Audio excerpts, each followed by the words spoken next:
భద్రాద్రి కొత్తగూడెం జిల్లా అశ్వారావుపేట నియోజకవర్గంలో 3 ఏళ్ల క్రితం ప్రారంభించిన తారు రోడ్డు పనులు మధ్యలోనే ఆగిపోవడంతో గిరిజనులు తీవ్ర ఇబ్బందులు పడుతున్నారు. 30 కోట్ల రూపాయల వ్యయంతో రోడ్డు నిర్మాణ పనులు ప్రారంభించారు. మట్టి రోడ్డు తవ్వేసి తారు రోడ్లు వేసేందుకు ముందుగా కంకర పరిచారు. కంకర పరిచి ఏళ్లు గడుస్తున్నప్పటికీ తారు పోయలేదు. కంకర దారి ప్రమాదకరంగా మారింది. ఈ రోడ్లపై రాకపోకలు సాగించేందుకు తీవ్ర అవస్థలు పడుతున్నామని గిరిజనులు వాపోతున్నారు. అధికారులు స్పందించి రోడ్డు నిర్మాణ పనులు పూర్తి చేయాలని కోరుతున్నారు. ఇప్పుడు 3 సంవత్సరాల నుంచి రోడ్డు పోతామని రాళ్ళు ఇవన్నీ పోసారు, ఇసుకన్ని. 3 సంవత్సరాల నుంచి రోడ్డు లేదు, ఏమీ లేదు.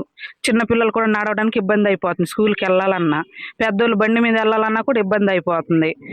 రేపొద్దున బండ్లు ట్రాక్టర్లు తిరగాలన్నా, ఏదైనా పనికి వెళ్ళాలన్నా, పిల్లలకి ఏదైనా జరిగినా, ఏదైనా లోనికి రావాలన్నా బళ్ళని, అంబులెన్స్ అని పిల్లలకి ఏదైనా కడుపుతో ఉన్న ఆడవాళ్ళకి చాలా ఇబ్బంది అయిపోతుంది. ప్రాణాలు పోతున్నా కూడా కనీసం ఎవరు పట్టించుకోవట్లేదు.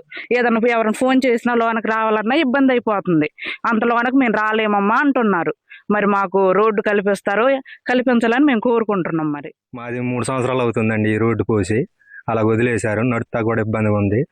బండ్లు కానీ వస్తుంటే పక్క నుండి నడిచి వెళ్ళాలన్నా భయంగా ఉందండి. రాళ్ళు ఎగిసి తగులుతున్నాయి. చాలా ఇబ్బందిగా ఉంది ఇది.